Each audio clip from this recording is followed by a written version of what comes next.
ಈ ಹೆಚ್ಚುವರಿ ದಿಂಬು ಬೆಡ್ಶೀಟ್ ಇಲ್ಲದೆ ಒದ್ದಾಡ್ತಾ ಇರುವಂಥದ್ದು ದರ್ಶನ್ ಇದ್ರೆ ನೆಮ್ಮದಿಯಾಗಿರ್ಬೇಕಂತ ಇದ್ದಂಥ ದರ್ಶನ್ ಈಗ ಸದ್ಯಕ್ಕೆ ನೆಮ್ಮದಿಯಿಂದ ಇಲ್ಲ.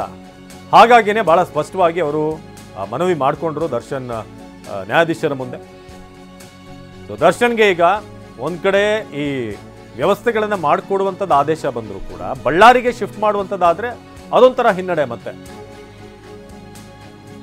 ಹಾಗಾಗಿ ಯಾವ ಆದೇಶ ಬರುತ್ತೆ ಎರಡು ಆದೇಶದಲ್ಲಿ ಅನ್ನೋದು ಕಾದು ನೋಡಬೇಕಾಗಿದೆ.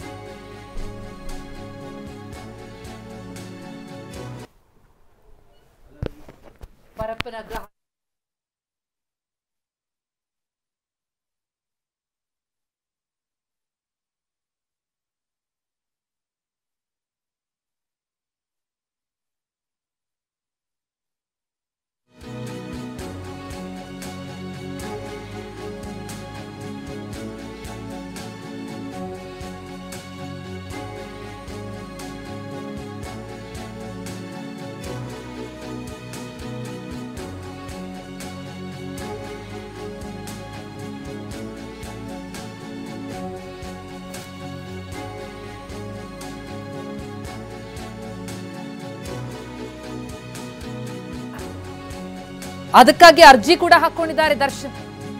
ಅದರ ಜೊತೆಗೆ ಇವತ್ತು ಹಾಜರಾದಂತ ಸಂದರ್ಭದಲ್ಲಿ ನನಗೊಂಚೂರು ವಿಷ ಕೊಟ್ಬಿಡಿ ಅಂತ ಕೇಳಿದ್ದಾರೆ. ಅಂದ್ರೆ ಅಷ್ಟು ಬೇಸತ್ತು ಹೋಗಿದ್ದಾರೆ. ತನಗೆ ಯಾವುದೇ ಸಮರ್ಪಕ ವ್ಯವಸ್ಥೆ ಸಿಗ್ತಾ ಇಲ್ಲ ಅನ್ನೋದು ದರ್ಶನ್ ಅಹವಾಲು.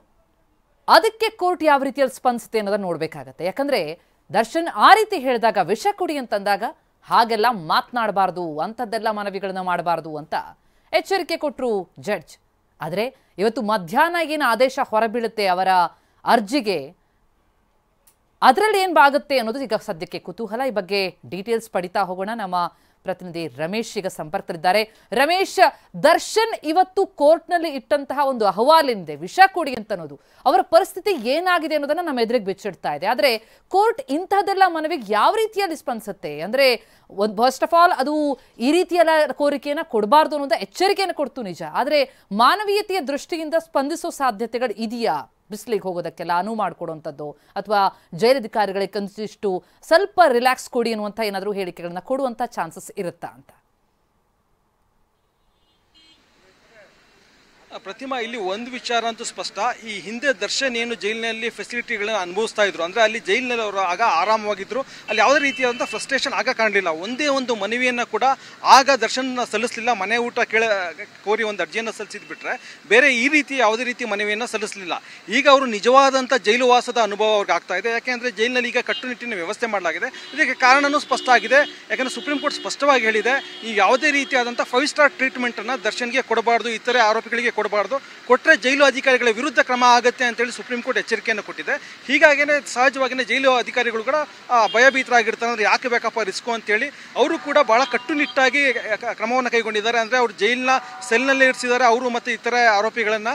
ಜೊತೆಗೆ ಹೊರಗಡೆ ಹೋಗೋದಕ್ಕೆ ಅವಕಾಶ ಕೊಡ್ತಾ ಇಲ್ಲ. ಜೊತೆಗೆ ಏನು ಬಾಡಿ ಕ್ಯಾಮ್ರಾ ಇಟ್ಟಂಥ ಒಂದು ಗಸ್ತು ತಿರುಗುವಂಥ ಸಿಬ್ಬಂದಿಯನ್ನು ಬಿಟ್ಟಿದ್ದಾರೆ. ಅಂದರೆ ಜೈಲಿನಲ್ಲಿರುವಂಥ ವ್ಯವಸ್ಥೆಯನ್ನು ಅವ್ರು ದುರುಪಯೋಗ ಮಾಡಬಾರ್ದು ಅನ್ನೋಂಥ ಉದ್ದೇಶದಿಂದ ಜೈಲು ಅಧಿಕಾರಿಗಳು ಈ ರೀತಿ ಕ್ರಮವನ್ನು ವಹಿಸಿದ್ದಾರೆ. ಆದರೆ ಆ ರೀತಿ ಕ್ರಮ ವಹಿಸಿರೋದೇ ದರ್ಶನ್ ಪಾಲಿಗೆ ಕಟ್ಟಾಗ್ದಂಗೆ ಆಗಿದೆ. ಅಂದರೆ ಅವ್ರಿಗೊಂಥರ ಸಫೋಕೇಶನ್ ಫೀಲ್ ಆಗ್ತಾ ಇದೆ. ಹೀಗಾಗೇನೆ ಈಗ ನನಗೆ ಬಿಸಿಲು ನೋಡೋದಕ್ಕೆ ಅವಕಾಶ ಕೊಡ್ತಾ ಇಲ್ಲ, ಜೊತೆಗೆ ನನ್ನ ಕೈಯೆಲ್ಲ ಫಂಗಸ್ ಬರ್ತಾ ಇದೆ. ಹೀಗಾಗಿ ನನಗೆ ಒಂದು ಸ್ವಲ್ಪ ವಿಷ ಕೊಡೋದಕ್ಕೆ ಆರ್ಡರ್ ಮಾಡಿಬಿಡಿ, ಪಾಯ್ಸನ್ ಕೊಡೋದಕ್ಕೆ ಸೂಚನೆ ಕೊಟ್ಬಿಡಿ ಅಂತೇಳಿ ಕೋರ್ಟಿಗೆ ಅವರೇ ಮನವಿ ಮಾಡ್ತಾ ಇದ್ದಾರೆ. ಜೊತೆಗೆ ಕೋರ್ಟಿಂದನೇ ಈ ರೀತಿ ಆದೇಶ ಆದರೂ ಉತ್ತಮ. ಯಾಕೆಂದರೆ ಕೋರ್ಟೇ ಇದ್ರ ಬಗ್ಗೆ ಸೂಚನೆಯನ್ನು ಕೊಡಬೇಕು. ಜೊತೆಗೆ ಬೇರೆಯವ್ರಿಗೆ ಬೇಡ, ನಾನು ಒಬ್ಬನಿಗೆ ಪಾಯ್ಸನ್ ಕೊಟ್ಟರೆ ಸಾಕು ಅಂತೇಳಿ ದರ್ಶನ್ ಖುದ್ದಾಗಿ ಮನವಿ ಮಾಡ್ತಾ ಇದ್ದಾರೆ. ಅಂದರೆ ಇದರಲ್ಲಿ ಅವ್ರಿಗಿರುವಂಥ ಅಸಮಾಧಾನ, ಸಿಟ್ಟು ಕೂಡ ಕಾಡ್ತಾ ಇದೆ. ಅಂದರೆ ಅದು ಒಂಥರ ಅಸಹಾಯಕತೆ ಅಂತ ಹೇಳ್ಬೋದು. ಯಾಕಂದರೆ ಜೈಲಿನಲ್ಲಿ ಈ ರೀತಿಯ ವಾತಾವರಣನ ಅವ್ರು ಹಿಂದೆಂದೂ ಅನುಭವಿಸಿರಲಿಲ್ಲ. ಈಗ ಕಟ್ಟುನಿಟ್ಟಿನ ಒಂದು ವ್ಯವಸ್ಥೆಯನ್ನು ಮಾಡಲಾಗಿದೆ. ಈ ಕಟ್ಟುನಿಟ್ಟಿನ ವ್ಯವಸ್ಥೆನೇ ಅವ್ರಿಗೆ ಈಗ ಸಫೋಕೇಶನ್ ಫೀಲ್ ಆಗ್ತಾ ಇದೆ. ಹೀಗಾಗಿಯೇ ದರ್ಶನ್ಗೆ ಈ ರೀತಿ ಒಂದು ಮನವಿ ಮಾಡುವಂಥ ಫ್ರಸ್ಟ್ರೇಷನ್ ಎದುರಾಗಿದೆ ಅಂತೇಳಿ ಹೇಳ್ಬೋದು. ಈಗ ಕೋರ್ಟ್ ಈಗ ಮಾನವೀಯತೆ ದೃಷ್ಟಿಯಿಂದ ಅಂದರೆ ಈಗ ಅವ್ರಿಗೆ ಕೆಲವೊಂದು ವ್ಯವಸ್ಥೆಗೆ ಸೂಚನೆಯನ್ನು ಕೊಡೋದಕ್ಕೂ ಕೂಡ ಅವಕಾಶ ಇದೆ.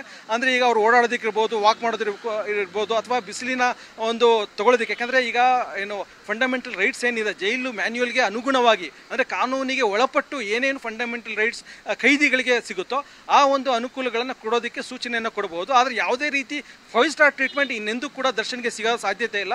ಯಾಕಂದರೆ ಸುಪ್ರೀಂ ಕೋರ್ಟ್ನ ಕಟ್ಟುನಿಟ್ಟಿನ ನಿರ್ದೇಶನ ಇದೆ. ಒಂದು ವೇಳೆ ಬಳ್ಳಾರಿ ಜಿಲ್ಲೆಗೆ ಶಿಫ್ಟ್ ಆದರೂ ಕೂಡ ಅವ್ರಿಗೆ ವಾಕ್ ಮಾಡೋದಕ್ಕೆ ಒಂದು ಅವಕಾಶ ಸಿಗ್ಬೋದೇ ಹೊರತು ಅದನ್ನು ಬಿಟ್ಟು ಬೇರೆ ರೀತಿಯ 5 ಸ್ಟಾರ್ ಟ್ರೀಟ್ಮೆಂಟನ್ನು ಅವರು ಹಿಂದೆ ಇದ್ದಂತೆ ಯಾವುದೇ ರೀತಿಯ 5 ಸ್ಟಾರ್ ಟ್ರೀಟ್ಮೆಂಟನ್ನು ಅವರು ಎಕ್ಸ್ಪೆಕ್ಟ್ ಮಾಡೋದಕ್ಕೆ ಸಾಧ್ಯ ಇಲ್ಲ.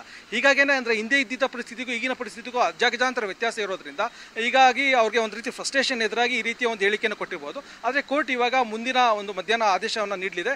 ಆಗ ಬಳ್ಳಾರಿ ಜೈಲಿಗೆ ಸ್ಥಳಾಂತರ ಮಾಡಬೇಕಾ ಅಥವಾ ಇಲ್ಲೇ ಇಟ್ಕೊಂಡು ಬೇರೆ ಏನಾದರೂ ಫೆಸಿಲಿಟೀಸ್ ಕೊಡಬೇಕಾ ಅನ್ನೋದ್ರ ಬಗ್ಗೆ ಕೋರ್ಟ್ ಈಗ ಮಧ್ಯಾಹ್ನ ಆದೇಶ ನೀಡುತ್ತೆ. ಜೊತೆಗೆ ಅವರಿಗೆ ಹಾಸಿಗೆ ಮತ್ತು ದಿಂಬು ಏನು ಕೇಳ್ತಾ ಇದ್ದಾರೆ ಅದಕ್ಕೆ ಸಂಬಂಧಪಟ್ಟಂತೆ ಕೂಡ ಕೋರ್ಟ್ ಮಧ್ಯಾಹ್ನ 3 ಗಂಟೆಗೆ ಆದೇಶ ನೀಡುತ್ತೆ. ಈ ಸಂದರ್ಭದಲ್ಲಿ ದರ್ಶನ್ ಅವ್ರನ್ನ ಕೂಡ ಮತ್ತೆ ಹಾಜರುಪಡಿಸಿ ಅಂತೇಳಿ ಜೈಲು ಅಧಿಕಾರಿಗಳಿಗೆ ಸೂಚನೆಯನ್ನು ಕೊಟ್ಟಿದೆ. ಪ್ರತಿಮಾ. ಎಸ್ ರಮೇಶ್, ಹಾಗೆ ಸಂಪರ್ಕದಲ್ಲಿರಿ. ಜೈಲಿನ ಶಿಕ್ಷೆಯನ್ನ ಅನುಭವಿಸೋದಕ್ಕೆ ಆಗದೆ ವಿಷ ಕೇಳಿರೋದು ದರ್ಶನ್. ಬಿಸಿಲು ನೋಡದೆ ತಿಂಗಳಾಯ್ತು, ವಿಷ ಕೊಟ್ಬಿಡಿ ಅನ್ನೋದು ಅವರ ಫ್ರಸ್ಟ್ರೇಷನ್ ತೋರಿಸ್ತಾ ಇದೆ. ಅರ್ಜಿ ವಿಚಾರಣೆ ವೇಳೆ ಕಣ್ಣೀರಿಟ್ಟು ದರ್ಶನ್ ಈ ಬೇಡಿಕೆ ಇಟ್ಟು ಬೇರೆ ಯಾರಿಗೆ ಬೇಡ, ನನಗೆ ಮಾತ್ರ ವಿಷ ಕೊಟ್ಬಿಡ್ಲಿ, ಕೋರ್ಟ್ನಿಂದಲೇ ಆದೇಶ ನೀಡ್ಬಿಡ್ಲಿ ಅಂತ ದರ್ಶನ್ ಮನವಿ ಮಾಡ್ಕೊಂಡಿರೋದು. ಕೈಯೆಲ್ಲ ಫಂಗಸ್ ಬಂದಿದೆ ಅಂತ ಆರೋಪಿ ದರ್ಶನ್ ಹೇಳ್ಕೊಂಡಿದ್ದಾರೆ. ಬೇಲ್ ರದ್ದಾದ ಮೇಲೆ ಸುಪ್ರೀಂ ಕೋರ್ಟ್ನ ಆದೇಶದಂತೆ ಮತ್ತೆ ಜೈಲು ಪಾಲಾದಂತಹ ದರ್ಶನ್ಗೆ ನಿಜ ಜೈಲಿನ ದರ್ಶನ ಈಗ ಆಗ್ತಾ ಇದೆ. ಹಾಗಾಗಿ ಬಹಳ ಒತ್ತಡದಲ್ಲಿದ್ದಾರೆ. ವಿಷ ಕೇಳ್ತಾರೆ ಅಂತಂದ್ರೆ ಲೆಕ್ಕ ಹಾಕಿ ಅವರ ಪರಿಸ್ಥಿತಿ ಹೇಗಾಗಿದೆ ಅನ್ನೋದನ್ನ. ಬಿಸಿಲು ನೋಡದೆ ತಿಂಗಳಾಯ್ತು ಅಂತಂದಿದ್ದಾರೆ, ಅಂದ್ರೆ ಹೊರಗೆ ಬಿಡ್ತಾ ಇಲ್ಲ. ಹಾಗಾಗಿ ದರ್ಶನ್ ಈ ಮನವಿಗೆ ಕೋರ್ಟ್ ಹೇಗೆ ಸ್ಪಂದಿಸುತ್ತೆ? ದರ್ಶನ್ ಹಾಗೆ ವಿಷ ಕೇಳಿದಂತ ಸಂದರ್ಭದಲ್ಲಿ ಹಾಗೆಲ್ಲ ನೀವು ಕೇಳೋ ಹಾಗಿಲ್ಲ ಅಂತ ಜಡ್ಜ್ ತಿಳಿ ಹೇಳಿದ್ದಾರೆ. ಜೈಲಧಿಕಾರಿಗಳಿಗೆ ಯಾವ ಆದೇಶ ಕೊಡಬೇಕೋ ನಾವು ಕೊಡ್ತೀವಿ ಅಂತ ದರ್ಶನ್ಗೆ ಬುದ್ಧಿವಾದ ಹೇಳಿದ್ದಾರೆ ಜಡ್ಜ್. ನಿಮ್ಮ ಅರ್ಜಿ ಬಗ್ಗೆ ಮಧ್ಯಾಹ್ನ ಆದೇಶ ಕೊಡ್ತೀವಿ ಅಂತ ನ್ಯಾಯಾಧೀಶರು ತಿಳಿಸಿದ್ದಾರೆ. ಮಧ್ಯಾಹ್ನ ಆದೇಶ ಹೊರಬೀಳುತ್ತೆ. ಹಾಸಿಗೆ ದಿಂಬು ಬೇಕು ಅನ್ನುವಂತಹ ಬೇಡಿಕೆಯನ್ನಿರಿಸಿ ದರ್ಶನ್ ಏನು ಅರ್ಜಿ ಹಾಕ್ಕೊಂಡಿದ್ದಾರೆ, ಆ ಅರ್ಜಿಯ ವಿಚಾರಣೆಯಾಗಿದೆ. ಈಗ ಆದೇಶ ಕಾಯ್ದಿರಿಸಲಾಗಿದೆ. ಈ ಮಧ್ಯೆ ದರ್ಶನ್ ಇವತ್ತು ಇಂಥದ್ದೊಂದು ಮನವಿಯನ್ನು ಮಾಡ್ಕೊಂಡಿರೋದು. ಅಂದರೆ ತನಗೆ ವ್ಯವಸ್ಥೆಗಳು ಸರಿಯಾಗಿ ಸಿಗ್ತಿಲ್ಲ, ಬಿಸಿಲಿಗೆ ಹೋಗೋದಕ್ಕಾಗ್ತಿಲ್ಲ, ಕೈಯೆಲ್ಲ ಫಂಗಸ್ ಆಗಿದೆ, ಅಂದರೆ ಆರೋಗ್ಯ ಹದಗೆಡ್ತಾ ಇದೆ ಎನ್ನುವಂಥ ಮಾತನ್ನೇನು ದರ್ಶನ್ ಹೇಳಿದ್ದಾರೆ. ಅದಕ್ಕೆ ಕೋರ್ಟ್ ಯಾವ ರೀತಿಯಲ್ಲಿ ಸ್ಪಂದಿಸುತ್ತೆ, ಆದೇಶ ಏನು ಹೊರಬೀಳುತ್ತೆ ಅನ್ನೋದು ಈಗ ಕುತೂಹಲ ಮೂಡಿಸ್ತಾ ಇದೆ. ಸದ್ಯಕ್ಕೆ ನಿಮ್ಮ ಅರ್ಜಿ ಬಗ್ಗೆ ಮಧ್ಯಾಹ್ನ ಆದೇಶ ಕೊಡ್ತೀವಿ ಅಂತ ಜಡ್ಜ್ ಹೇಳಿಕೆ ಕೊಟ್ಟಿದ್ದಾರೆ. ಜೊತೆಗೆ ಹೀಗೆಲ್ಲ ವಿಷ ಕೇಳೋದು ಅದೆಲ್ಲ ಮಾಡೋ ಹಾಗಿಲ್ಲ, ನಾವು ಏನು ಆದೇಶ ಕೊಡಬೇಕು ಅದನ್ನು ಜೈಲಧಿಕಾರಿಗಳು ಕೊಡ್ತೀವಿ ಅಂತ ತಿಳಿ ಹೇಳಿದ್ದಾರೆ. ಇನ್ನು ಕಟ್ಟುಮಸ್ತಾಗಿದ್ದಂತಹ ದರ್ಶನ್ ತೂಕದಲ್ಲೂ ಇಳಿಕೆಯಾಗಿದೆ. ಜೈಲಿನ ಶಿಕ್ಷೆ ಅನುಭವಿಸಿ ದರ್ಶನ್ ಕುಗ್ಗಿದ್ದಾರೆ. ಆರೋಪಿ ದರ್ಶನ್ಗೆ ಅಸಲಿ ನರಕ ದರ್ಶನ ಅಂದರೆ ಜೈಲಿನ ದರ್ಶನ ಆಗ್ತಾ ಇದೆ. ಈ ಹಿಂದೆ ದರ್ಶನ್ ಜೈಲಿನಲ್ಲಿದ್ದಾಗ ಬೆನ್ನು ನೋವು ಅಂತ ಹೇಳಿ ಮೆಡಿಕಲ್ ಬೇಲನ್ನು ತೆಗೆದುಕೊಂಡಿದ್ರು. ಆನಂತರ ರೆಗ್ಯುಲರ್ ಬೇಲ್ ಸಿಕ್ತು, ಆದರೆ ಯಾವುದೇ ಆಪರೇಷನ್ಗಳಾಗಲಿ ಅದು ಯಾವುದು ಕೂಡ ಆಗಿರಲಿಲ್ಲ. ಆನಂತರ ಸುಪ್ರೀಂ ಕೋರ್ಟ್ನಲ್ಲಿ ಈ ಕೊಟ್ಟ ಬೇಲ್ಗೆ ಬಹಳ ದೊಡ್ಡ ಆಕ್ಷೇಪಣೆ ವ್ಯಕ್ತ ಆಯಿತು. ಜೊತೆಗೆ ಸುಪ್ರೀಂ ಬೇಲನ್ನು ರದ್ದುಗೊಳಿಸಿತು. ಈಗ ಜೈಲಿನ ನಿಜ ದರ್ಶನವಾಗ್ತಾ ಇದೆ. ಜಡ್ಜ್ ಎದುರು ಮಂಕಾಗ ನಿಂತಿದ್ರು ಆರೋಪಿ ದರ್ಶನ್. ಜೈಲಿನ ಶಿಕ್ಷೆ ಅನುಭವಿಸೋದಕ್ಕಾಗದೆ ವಿಲವಿಲ ಅಂತಿದ್ದಾರೆ. ಹಾಗಾಗಿಯೇ ದರ್ಶನ್ ಜಡ್ಜ್ ಎದುರು ಇಂಥದ್ದೊಂದು ಮನವಿ ಮಾಡಿದ್ದು, ವಿಷ ಕೊಟ್ಬಿಡಿ ನನಗಿರೋದಕ್ಕಾಗ್ತಿಲ್ಲ ಅಂತ. ಆದರೆ ಇದು ಜೈಲು ಅಂತಂದ ಮೇಲೆ ಅದು ಮನೆಯಲ್ಲಿದ್ದಂಗೆ ಇರೋಲ್ಲ. ಪರಪ್ಪನ ಅಗ್ರಹಾರ ಜೈಲಿನಲ್ಲಿ ದರ್ಶನ್ ವಿಲವಿಲ ಅಂತಿದ್ದಾರೆ. ಸುಖದ ಸುಪ್ಪತ್ತಿಗೆ ಅನುಭವಿಸಿದಂತಹ ದರ್ಶನ್ಗೆ ಈಗ ನರಕ ದರ್ಶನವಾಗ್ತಾ ಇದೆ. ಇದ್ರೆ ನೆಮ್ಮದಿಯಾಗಿರಬೇಕು ಅಂತಿದ್ದಂತಹ ದರ್ಶನ್ಗೆ ಶಾಕ್ ಕೊಟ್ಟಿದೆ ಜೈಲು. ಹೆಚ್ಚುವರಿ ದಿಂಬು ಬೆಡ್ಶೀಟು ಇಲ್ಲದೆ ಕೂಡ ಒದ್ದಾಡ್ತಿದ್ದಾರೆ. ನೆಮ್ಮದಿನೂ ಇಲ್ಲ, ಕಣ್ತುಂಬ ನಿದ್ದೇನೂ ಬರ್ತಿಲ್ಲ. ಕಳೆದ 1 ತಿಂಗಳಿನಿಂದ ಜೈಲಲ್ಲಿ ಅಸಲಿ ನರಕ ದರ್ಶನ, ಜೈಲಿನ ದರ್ಶನ ಆಗ್ತಾ ಇದೆ. ಕ್ಷಣ ಕ್ಷಣಕ್ಕೂ ನರಕ ಅನುಭವಿಸ್ತಾ ಇರುವಂತಹ ದರ್ಶನ್ ಇರೋದಕ್ಕಾಗದೆ ನಾನು ಬಿಸಿಲು ನೋಡಿ 30 ದಿನ ಆಗಿದೆ, ಫಂಗಸ್ ಆಗ್ತಾ ಇದೆ, ಅಂದರೆ ಚರ್ಮಕ್ಕೆ ಸಂಬಂಧಪಟ್ಟಂತೆ ಸಮಸ್ಯೆಗಳಾಗ್ತಾ ಇದೆ, ಕೈಯೆಲ್ಲ ಫಂಗಸ್ ಬಂದಿದೆ, ನನಗೆ ವಿಷ ಕೊಟ್ಬಿಡಿ ಅಂತ ಕೇಳ್ಬಿಟ್ಟಿದ್ದಾರೆ. ಪರಪ್ಪನ ಅಗ್ರಹಾರ ಜೈಲಿನಲ್ಲಿ ಜೈಲು ಹೇಗಿರುತ್ತೆ ಅನ್ನೋದರ ನೈಜ ದರ್ಶನ್ಗಾಗ್ತಾ ಇದೆಯಾ? ಹಾಗಿದ್ರೆ ಕಳೆದ ಬಾರಿ ಜೈಲಲ್ಲಿದ್ದಾಗ ಅಲ್ಲಿ ಅವರಿದ್ದಂತಹ ಸ್ಥಿತಿಯ ಫೋಟೋಗಳ ದರ್ಶನ ಆಗಿತ್ತು. ಅದೇ ದೊಡ್ಡ ಮುಳುವಾಯಿತು ದರ್ಶನ್ ಪಾಲಿಗೆ. ಐಷಾರಾಮಿ ಜೀವನ ನಡೆಸಿದ್ದಾರೆ ಜೈಲಲ್ಲೊಳಗಿದ್ದು ಕೂಡ ಅನ್ನೋದು ಬಹಳ ದೊಡ್ಡ ಆಕ್ರೋಶಕ್ಕೆ ಕಾರಣ ಆಗಿತ್ತು. ಆಕ್ಷೇಪಗಳು ವ್ಯಕ್ತ ಆಗಿದ್ವು. ಸುಪ್ರೀಂ ಕೂಡ ಬಹಳ ಗರಂ ಆಗಿ ಜೈಲಧಿಕಾರಿಗಳಿಗೆ ಇಡೀ ದೇಶಕ್ಕೆ ಅಪ್ಲೈ ಆಗುವಂತೆ ಸಾಕಷ್ಟು ಸೂಚನೆಗಳನ್ನು ಕೊಡ್ತು. ಲ್ಯಾಂಡ್ಮಾರ್ಕ್ ಜಡ್ಜ್ಮೆಂಟ್ ಕೊಡ್ತು. ಈ ಬಗ್ಗೆ ಏನಷ್ಟು ಮಾಹಿತಿ ಪಡಿತಾ ಹೋಗೋಣ. ನಮ್ಮ ಪ್ರತಿನಿಧಿ ರಮೇಶ್ ಈಗ ಸಂಪರ್ಕದಲ್ಲಿದ್ದಾರೆ. ರಮೇಶ್, ಕಳೆದ ಬಾರಿ ಜೈಲಲ್ಲಿ ದರ್ಶನ್ ಇದ್ದಂಥ ಸಂದರ್ಭದಲ್ಲಿ ಅವರಿಗೆ ಯಾವ ರೀತಿಯಾದಂತಹ ಜೈಲಿನ ದರ್ಶನ ಆಗಿತ್ತು, ಅವ್ರು ಹೇಗಿದ್ರು ಜೈಲಲ್ಲಿ ಅಂತ ಅನ್ನೋದು ಇಡೀ ಜಗತ್ತು ನೋಡಿತ್ತು. ಹಾಗಾಗಿ ಜೈಲ್ ಹೀಗಿರುತ್ತಾ ಅನ್ನುವಂಥ ಪ್ರಶ್ನೆ ಕೂಡ ಎಲ್ರಿಗೂ ಉದ್ಭವಿಸಿತ್ತು. ಅದೇ ಅವರಿಗೆ ಮುಳುವಾಯ್ತಾ ಅಂತ ಈಗ ಸುಪ್ರೀಂ ಖಡಕ್ ಆದಂತಹ ಆದೇಶ ಕೊಟ್ಟಂತಹ ಹಿನ್ನೆಲೆಯಲ್ಲಿ ಇನ್ನಷ್ಟು ಕಟ್ಟುನಿಟ್ಟು ಮಾಡಿರೋದ್ರಿಂದಾಗಿ ಅವ್ರಿಗೆ ಬಿಸಿಲಿಗೂ ಬಿಡ್ತಾ ಇಲ್ವಾ? ಹಾಗಿದ್ರೆ ಜೈಲಿನಲ್ಲಿ ಆ ರೀತಿಯಾದಂತಹ ಒಂದು ಚಿತ್ರಣ ಇರುತ್ತಾ, ಅಥವಾ ಇಷ್ಟು ದಿನ ಇಲ್ಲದ ರೀತಿಯಾದಂತಹ ಜೈಲಿನ ದರ್ಶನ್ಗೆ ಆಗ್ತಿರೋದ್ರಿಂದಾಗಿ ಫ್ರಸ್ಟ್ರೇಟ್ ಆಗಿ ಈ ಮಾತನ್ನ ದರ್ಶನ್ ಹೇಳಿರೋದಾ? ಖಂಡಿತ ಇದು ಫ್ರಸ್ಟ್ರೇಷನ್ನೇ ಪ್ರತಿಮಾ. ಯಾಕೆಂತಂದರೆ ಈ ಹಿಂದೆ ಅವರು ಜೈಲಿನಲ್ಲಿದ್ದಾಗ ಯಾವುದೇ ರೀತಿಯಾದಂಥ ಕಟ್ಟುನಿಟ್ಟಿನ ಕ್ರಮ ಇರಲಿಲ್ಲ. ಅದಕ್ಕೆ ಸಾಕ್ಷಿಯಾಗಿ ಆ ಫೋಟೋಗಳನ್ನೇ ನಾವು ನೋಡ್ಬೋದು. ಯಾಕೆಂದರೆ ಅದರಲ್ಲಿ ಅವರು ಸಿಗರೇಟ್ ಸೇರ್ತಾ ಬೇರೆ ಖೈದಿಗಳ ಜೊತೆ, ರೌಡಿಗಳ ಜೊತೆ ಸಂಭಾಷಣೆ ಮಾಡಿರೋದು, ವಿಡಿಯೋ ಕಾಲ್ ಮಾಡಿರುವಂಥದ್ದು, ಮತ್ತು ಕಾಫಿ ಟೀ ಕುಡ್ಕೊಂಡು ಲಾನಲ್ಲಿ ಕೂತಿರುವಂಥದ್ದು ಇತ್ಯಾದಿ ಫೋಟೋಗಳೆಲ್ಲ ವೈರಲ್ ಆಗಿತ್ತು. ಇದನ್ನು ಸುಪ್ರೀಂ ಕೋರ್ಟ್ ಗಮನಕ್ಕೆ ಕೂಡ ಹೋಗಿತ್ತು. ಸುಪ್ರೀಂ ಕೋರ್ಟ್ ಕೂಡ ಕಟ್ಟುನಿಟ್ಟಾಗಿ ಎಲ್ಲ ಜೈಲು ಅಧಿಕಾರಿಗಳಿಗೆ ಎಚ್ಚರಿಕೆಯನ್ನು ಕೊಟ್ಟಿತ್ತು. ಏನಂದರೆ ಒಂದೇ ಒಂದು ಫೋಟೋ ಈ ರೀತಿಯದು ಹೊರಗಡೆ ಬಂದರೆ ಅಥವಾ ನಮ್ಮ ಕಂಡು ಬಂದರೆ, ಯಾವುದೇ ರೀತಿ 5 ಸ್ಟಾರ್ ಫೆಸಿಲಿಟಿ ಕೊಟ್ಟಿರೋದು ಕಂಡು ಬಂದರೆ ಜೈಲು ಅಧಿಕಾರಿಗಳ ಮೇಲೆ ಕ್ರಮ ಆಗುತ್ತೆ ಅಂತೇಳಿ ಕಟ್ಟುನಿಟ್ಟಿನ ಸೂಚನೆಯನ್ನು ಕೊಟ್ಟಿತ್ತು ಸುಪ್ರೀಂ ಕೋರ್ಟ್. ಹೀಗಾಗಿಯೇ ಈಗ ಜೈಲು ಅಧಿಕಾರಿಗಳು ಬಹಳ ಕಟ್ಟುನಿಟ್ಟಿನ ಕ್ರಮ ಕೈಗೊಂಡಿದ್ದಾರೆ. ದರ್ಶನ್ಗೆ ಯಾವುದೇ ರೀತಿಯಾದಂಥ ಒಂದು ಫೆಸಿಲಿಟೀಸ್ನ ಕೊಡ್ತಾ ಇಲ್ಲ. ಈ ಹಿಂದೆ ಅವ್ರು ಏನು ಫೆಸಿಲಿಟೀಸ್ನ ಬಳ್ಳಾರಿ ಜೈಲಲ್ಲಿ ಎಂಜಾಯ್ ಮಾಡಿದ್ರು, ಯಾವ ರೀತಿ ಫೆಸಿಲಿಟೀಸ್ನ ಪರಪ್ಪನಗರ ಜೈಲಲ್ಲಿ ಎಂಜಾಯ್ ಮಾಡಿದ್ರು, ಆ ಫೆಸಿಲಿಟೀಸ್ ಈಗ ದರ್ಶನ್ಗೆ ಸಿಗ್ತಾ ಇಲ್ಲ. ಹೀಗಾಗಿನೇ ಸಹಜವಾಗಿಯೇ ನಿಜವಾದಂಥ ಜೈಲು ವಾಸ ಹೇಗಿರುತ್ತೆ ಅನ್ನೋದು ದರ್ಶನ್ಗೆ ಈಗ ಅನುಭವ ಆಗ್ತಾ ಇದೆ.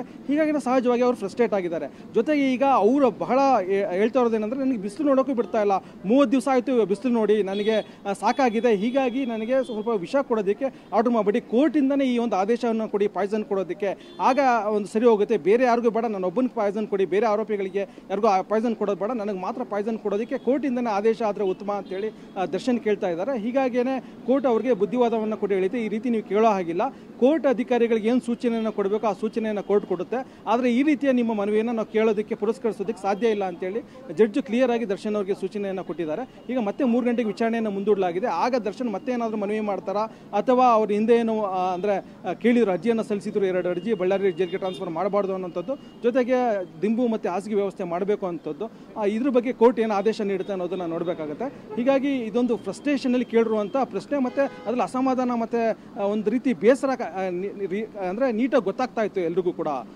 ಪ್ರತಿಮಾ. ರಮೇಶ್, ಅದು ಜೈಲು, ಮನೆಗೆಲ್ಲ, ಹಾಗಾಗಿ ಮನೆಯಲ್ಲಿದ್ದಂತಹ ವಾತಾವರಣ ಖಂಡಿತವಾಗ್ಲೂ ಇರಲ್ಲ. ಆದ್ರೆ ಅವ್ರು ಹೇಳೋ ಹಾಗೆ ಈ ರೀತಿಯ ಖಡಕ್ ಆದಂತಹ ಒಂದು ಅಲ್ಲಿ ಸೂಚನೆಗಳು ಕೊಡಲಾಗಿರುತ್ತಾ? ಬಿಸಿಲಿಗೆ ಬಿಡೋದಿಲ್ವಾ? ಒಬ್ಬ ಕೊಲೆ ಆರೋಪಿ ಬೇಲ್ ರದ್ದಾಗಿ ಜೈಲು ಪಾಲಾದಂಥ ಸಂದರ್ಭದಲ್ಲಿ ಹೇಗಿರುತ್ತೆ ಸಹಜವಾದಂಥ ಚಿತ್ರಣ ಅಂತ? ಪ್ರತಿಮಾ, ಸಾಮಾನ್ಯವಾಗಿ ಅಂದರೆ ಈಗ ಜೈಲು ನಲ್ಲಿದ್ರೂ ಕೂಡ ಅವರಿಗೆ ವಾಕ್ ಮಾಡೋದಕ್ಕೆ ಇತ್ಯಾದಿ ಅವಕಾಶಗಳಿರುತ್ತೆ. ಅಂದರೆ ಕೈದಿಗಳಿಗೂ ಕೂಡ ಸ್ವಲ್ಪ ಮಟ್ಟಿನ ಅಂದರೆ ಕಂಪ್ಲೀಟ್ ಫ್ರೀಡಮ್ ಇಲ್ಲದೆ ಹೋದ್ರು ಕೂಡ ಅವ್ರ ಸೆಲ್ನಲ್ಲಿ ಅಥವಾ ಮುಂದೆ ಗಡೆ ಓಡಾಡುವಂಥ ಒಂದು ಅವಕಾಶವನ್ನು ಕೊಡ್ತಾರೆ. ಅದು ಈ ಕೇಸ್ನಲ್ಲಿ ಏನಾಗಿದೆ ಅಂದರೆ ಅವ್ರಿಗೆ ಕಂಪ್ಲೀಟಾಗಿ ಸೆಲ್ನಲ್ಲೇ ಇಟ್ಟಿದ್ದಾರೆ ಅನ್ನೋಂಥದ್ದು ದರ್ಶನ್ ಪರ ವಕೀಲರು ಹೇಳುವಂಥ ಮಾತು. ಅಂದರೆ ಸೆಲ್ ಒಳಗಡೆ ಇಟ್ಟಿದ್ದಾರೆ, ಹೀಗಾಗಿ ಹೊರಗಡೆ ಹೋಗೋದಕ್ಕೆ ಬಿಡ್ತಾ ಇಲ್ಲ. ಹೀಗಾಗಿ ಅವ್ರು ಭಾಳ ಸಣ್ಣ ಆಗಿದ್ದಾರೆ, ಮತ್ತು ಜೈಲಿನ ಊಟವನ್ನೇ ಅವರು ಮಾಡ್ತಾ ಇದ್ದಾರೆ. ಅಂದರೆ ಇಷ್ಟು ದಿವಸ ಜೈಲು ಊಟ ಮಾಡಿರುವಂಥ ಉದಾಹರಣೆನೇ ಇಲ್ಲ ದರ್ಶನ್, ಆದರೆ ಅದನ್ನು ನೇರವಾಗಿ ಕೋರ್ಟ್ಗೆ ಹೇಳೋಕ್ಕಾಗಲ್ಲ. ಹೀಗಾಗಿ ಅವರು ಎಲ್ಲ ಫ್ರಸ್ಟ್ರೇಷನನ್ನು, ಅಂದರೆ ಅವ್ರಿಗೆ ಮನೆ ಊಟ ಸಿಗ್ತಾ ಇಲ್ಲ, ಜೊತೆಗೆ ಯಾರು ಸ್ನೇಹಿತರು ಸಿಗ್ತಾ ಇಲ್ಲ, ಮತ್ತು ಅವರು ಅಂದರೆ ಒಳ್ಳೆ ಊಟ ಮಾಡೇ ಅವ್ರಿಗೆ ಅಭ್ಯಾಸ ಇರುವಂಥ ವ್ಯಕ್ತಿ ಈ ರೀತಿ ಜೈಲಿನ ಕೋಣೆಯಲ್ಲಿ ಯಾವುದೇ ಫೆಸಿಲಿಟಿ ಇಲ್ಲದೆ ಇರುವಂಥದ್ದು ಅವ್ರಿಗೆ ಸಹಿಸಕ್ಕೆ ಸಹಜವಾಗಿ ಆಗಿಲ್ಲ. ಹೀಗಾಗಿ ಆ ಎಲ್ಲ ಕೋಪ ಮತ್ತು ದುಃಖವನ್ನು ತೋಡ್ಕೊಳ್ಳೋದಕ್ಕೆ ಈ ರೀತಿಯ ಒಂದು ಅಸ್ತ್ರ ಪ್ರಯೋಗ ಮಾಡಿದ್ದಾರೆ ಅಂತ ಹೇಳ್ಬೋದು. ಅಂದರೆ ನನಗೆ ಪಾಯ್ಸನ್ ಕೊಡ್ಬಿಡಿ ಅಂತ ಹೇಳಿದಾಗ ತಮ್ಮ ಒಂದು ಏನು ಮನಸ್ಸಲ್ಲಿ ಒಂದು ಫ್ರಸ್ಟ್ರೇಷನ್ ಇದೆ ಹೊರಗಡೆ ಈ ರೀತಿ ಅವ್ರು ಆಗ್ತಾ ಇದ್ದಾರೆ. ಅಂದರೆ ಯಾವುದೇ ಫೆಸಿಲಿಟಿ ಸಿಗ್ತಾ ಇರೋಂಥ ದುಃಖ ಏನಿದೆ ಆ ದುಃಖವನ್ನು ಅವ್ರು ಈ ರೀತಿ ಹೊರಗಡೆ ಆಗ್ತಾ ಇದ್ದಾರೆ. ಒಂದು ವೇಳೆ ಜೈಲ್ ಮ್ಯಾನ್ಯುವಲ್ನಲ್ಲಿ ಏನೇನು ಅವಕಾಶ ಇದೆ ಅದನ್ನು ಕೊಡಬೇಕು ಅಂತೇಳಿ ಕೋರ್ಟ್ ಸೂಚಿಸಿದ್ರೆ, ಅಂದರೆ ಇದೇ ಜೈಲಿನಲ್ಲಿ ಸೂಚಿಸಿದ್ರೆ ಆಗ ಅವರು ಹೊರಗಡೆ ಓಡಾಡೋದಕ್ಕೂ ಸ್ವಲ್ಪ ಮಟ್ಟಿಗೆ ಅವಕಾಶ ಕೊಡ್ಬೋದು. ಒಂದು ವೇಳೆ ಏನಾದರೂ ಆ ರೀತಿ ಅವಕಾಶ ಕೊಟ್ಟರೆ ದರ್ಶನ್ ಅವರ ಈಗಿನ ಮನವಿ ಏನಿದೆ ಅಂದರೆ ಬಿಸಿಲು ನೋಡೋದಕ್ಕೆ ಅವಕಾಶ ಕೊಡ್ತಾ ಇಲ್ಲ ಅನ್ನೋಂಥದ್ದು ಅದು ಈಡೇರ್ದಂಗೆ ಆಗುತ್ತೆ. ಇನ್ನು ಹಾಸಿಗೆ ಮತ್ತು ದಿಂಬಿಗೆ ಸಂಬಂಧಪಟ್ಟಂತೆ ಕೋರ್ಟ್ ಮಧ್ಯಾಹ್ನ ಆದೇಶ ನೀಡುತ್ತೆ. ಇನ್ನು ಬಳ್ಳಾರಿ ಜೈಲಿಗೆ ಟ್ರಾನ್ಸ್ಫರ್ ಮಾಡಬೇಕು ಅನ್ನೋದ್ರ ಬಗ್ಗೆ ಕೂಡ ಕೋರ್ಟ್ ಇವತ್ತು ಮಧ್ಯಾಹ್ನ 3 ಗಂಟೆಗೆ ಆದೇಶ ನೀಡುತ್ತೆ. ಹೀಗಾಗಿ ಎಲ್ಲ ಮನವಿಗಳೇನಿದೆ ದರ್ಶನ್ನ 2 ಮನವಿ ಈಗಾಗಲೇ ವಿಚಾರಣೆ ಆಗಿದೆ. ಈ ಮತ್ತೊಂದು ಮನವಿ ಬಗ್ಗೆ ಯಾವುದೇ ರೀತಿ ಆದೇಶ ನೀಡೋದಕ್ಕೆ ಸಾಧ್ಯ ಇಲ್ಲ ಅಂತ ಕೋರ್ಟ್ ಹೇಳಿದೆ. ಹೀಗಾಗಿ ಮಧ್ಯಾಹ್ನ ಮುಂದಿನ ಒಂದು ಭವಿಷ್ಯ ನಿರ್ಧಾರ ಆಗುತ್ತೆ. ಪ್ರತಿಮಾ. ರಮೇಶ್, ಹಾಗೆ ಸಂಪರ್ಕದಲ್ಲಿರಿ, ಇನ್ನಷ್ಟು ಡೀಟೇಲ್ಸ್ ಪಡಿತಾ ಹೋಗ್ತೀನಿ.